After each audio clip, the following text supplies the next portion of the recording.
एक गांव के पास एक पेड़ पर एक चुड़ैल रहा करती थी जिसके 3 सिर होते थे। आज तो कोई आदमी ढूंढना पड़ेगा, मैं उसे खाकर अपनी भूख मिटाऊंगी। ऐसा बोलकर चुड़ैल उस पेड़ के पास से जाने लगती है। वो गांव में आ जाती है। 2 आदमी भागते भागते अपने घर में घुसने लगते हैं। वो दोनों भागकर घर में घुस जाते हैं और वहां पर वो दोनों बैठ जाते हैं और बातें करने लगते हैं। अरे भाई, हमें इस चुड़ैल को भगाने के लिए कोई प्लान बनाना पड़ेगा, वरना ये चुड़ैल हमें खा जाएगी, ऐसा उसका दोस्त बोलता है। और वो दोनों प्लानिंग करने की सोचते हैं। हाँ भाई, कुछ प्लान तो करना पड़ेगा, वरना ये चुड़ैल हमें खा जाएगी। जल्दी से सोचो क्या कर सकते हैं हम दोनों, ऐसा रमेश बोलता है।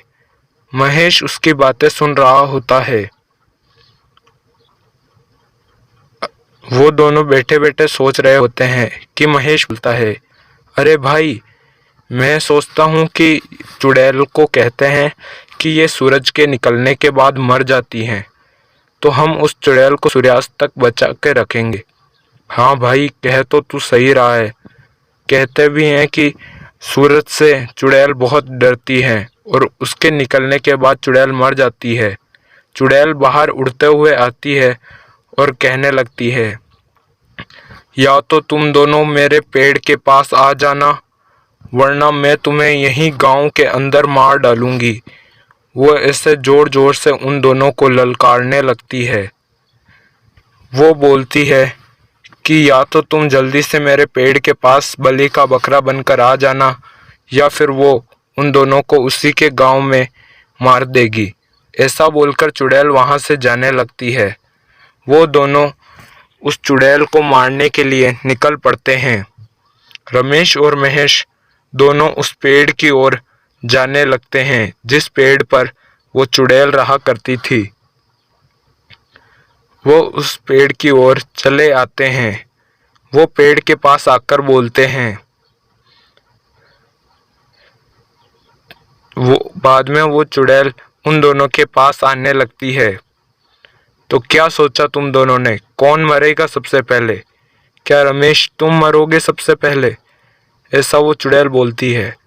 नहीं चुड़ैल जी, मैं तो ऐसे ही आया था आपके पास, मेरे को मरना वरना कुछ नहीं है। मैं तो आपसे कुछ बातें पूछना चाहता हूँ। क्या आपकी कोई बेटी है या फिर बेटा है क्या? बताइए जल्दी से, ऐसा रमेश बोलता है।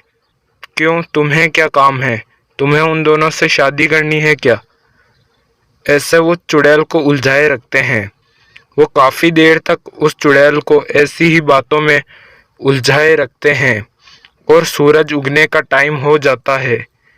सूरज उगने लगता है और वो चुड़ैल और रमेश बातें करते रहते हैं। सूरज उगने का टाइम हो ही रहा था कि वो दोनों वहां बैठकर उस चुड़ैल से बातें कर रहे होते हैं। सूरज निकलने के बाद वो चुड़ैल मर जाती है और वो दोनों बातें करने लगते हैं। भाई, एक चुड़ैल को तो मार दिया, एक क्या 100 भी आ जाती तो भी मार देते हम।